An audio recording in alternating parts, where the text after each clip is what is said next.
Halo teman-teman semua, perkenalkan saya Salsabila Rosa Robani dari kelas E pengantar Teknik Informatika akan menjelaskan sedikit tentang pengenalan sistem informasi. Baiklah, pada bab pertama yaitu gambaran umum sistem informasi dan teknologi informasi. A. Pengertian sistem informasi. Sesungguhnya, yang dimaksud dengan sistem informasi tidak harus melibatkan komputer. Sistem informasi yang menggunakan komputer disebut sistem informasi berbasis komputer. Ada beberapa definisi sistem informasi, yaitu sistem informasi adalah kombinasi antara prosedur kerja, informasi, orang, dan teknologi. Sistem informasi adalah kumpulan perangkat keras dan perangkat lunak yang dirancang untuk mentransformasikan data dalam bentuk yang lebih berguna. Sistem informasi adalah sebuah rangkaian prosedur formal di mana data dikelompokkan, diproses menjadi informasi dan didistribusikan kepada pemakai. Dari berbagai definisi tersebut dapat disimpulkan bahwa sistem informasi mencakup sejumlah komponen, ada sesuatu yang diproses dan dimaksudkan untuk mencapai suatu sasaran atau tujuan. B. Teknologi informasi. Menurut Kamus Oxford, teknologi informasi adalah studi atau penggunaan peralatan elektronika, terutama komputer, untuk menyimpan, menganalisa, dan mendistribusikan apa saja termasuk kata-kata, bilangan, dan gambar.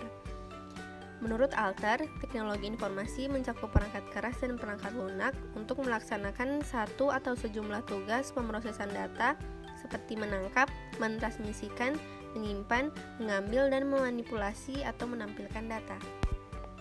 C. Lingkup teknologi informasi.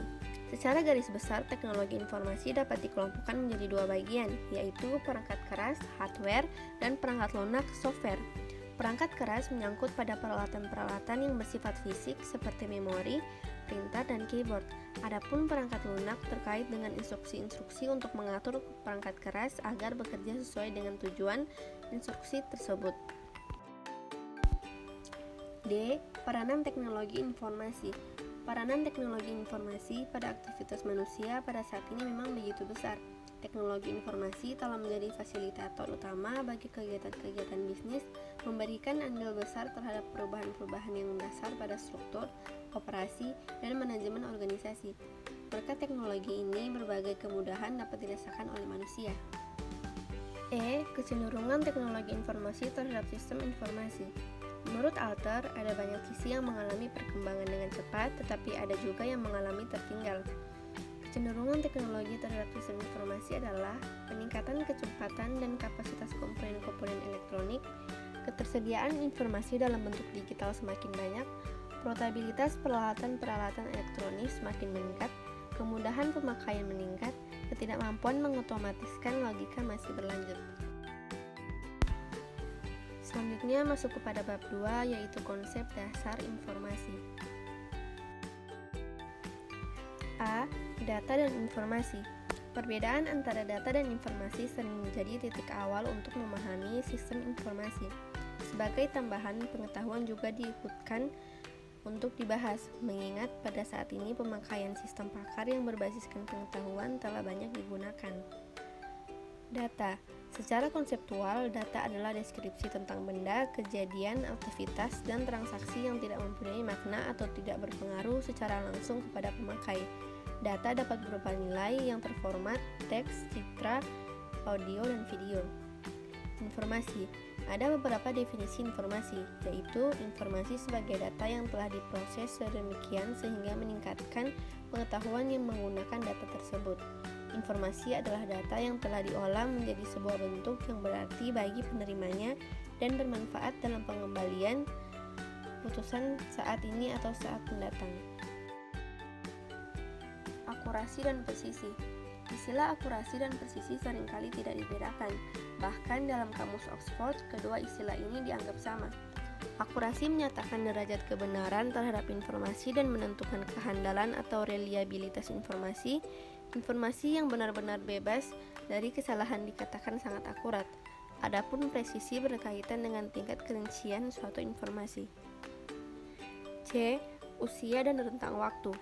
Karakteristik informasi yang berkaitan dengan waktu adalah usia informasi, ketepatan waktu, dan rentang waktu. Usia informasi menyatakan lama waktu sejak informasi dihasilkan hingga saat sekarang. Usia informasi mudah diketahui jika informasi yang dihasilkan berdasarkan laporan internal. Namun kalau laporan yang dihasilkan oleh pihak eksternal, usia yang pasti ada sulit diketahui. D. Tingkat keringkasan dan kelengkapan. Istilah informasi overload atau informasi yang berlebihan merupakan istilah yang ditujukan untuk menyatakan adanya informasi yang melimpah ruah dan membingungkan. Pada keadaan seperti ini, ada kemungkinan penerima informasi mengabaikan informasi yang formal dan berganti menggunakan petunjuk-petunjuk tak formal dalam pengambilan keputusannya. Akibatnya, keputusan sangat beresiko. Oleh karena itu, seringkali informasi yang rinci perlu dikemas dalam bentuk yang lebih ringkas berupa ringkasan. E. Kemudahan akses. Agar informasi bisa diterima oleh pemakai dengan lancar, kemudahan akses terhadap informasi harus terjamin. Oleh karena itu, pihak-pihak yang berkompeten dengan informasi biasanya dilengkapi dengan komputer pribadi yang terhubung ke server yang menyimpan data untuk memudahkan pengaksesan informasi. F. Sumber. Sumber informasi dapat bersifat internal atau eksternal. Sumber internal berasal dari perusahaan itu sendiri dan sumber data eksternal berasal dari lingkungan. Sumber informasi juga bisa bersifat formal dan informal.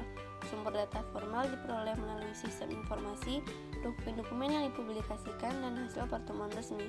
Sedangkan informal diperoleh karena ada perbincangan tidak resmi. G. Relevansi dan nilai. Relevansi berarti bahwa informasi benar-benar memberikan manfaat bagi pemakainya. Tentu saja relevansi informasi untuk setiap pemakai berbeda-beda. Nilai informasi ditentukan oleh dua hal, yaitu manfaat dan biaya untuk mendapatkannya. Suatu informasi lebih bernilai kalau manfaatnya lebih efektif dibandingkan dengan biaya untuk mendapatkannya. H.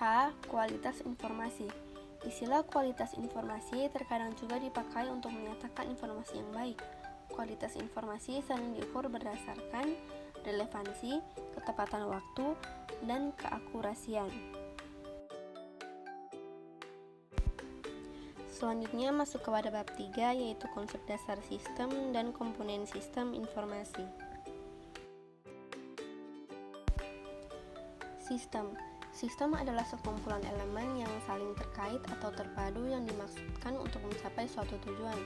Ada beberapa elemen yang membentuk sebuah sistem, yaitu tujuan, masukan, keluaran, proses, mekanisme pengambilan, dan umpan balik.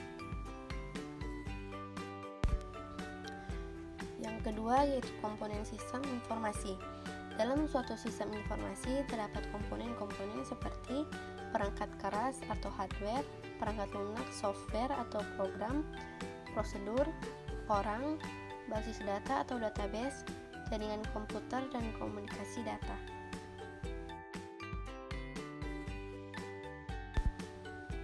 Yang ketiga yaitu arsitektur informasi.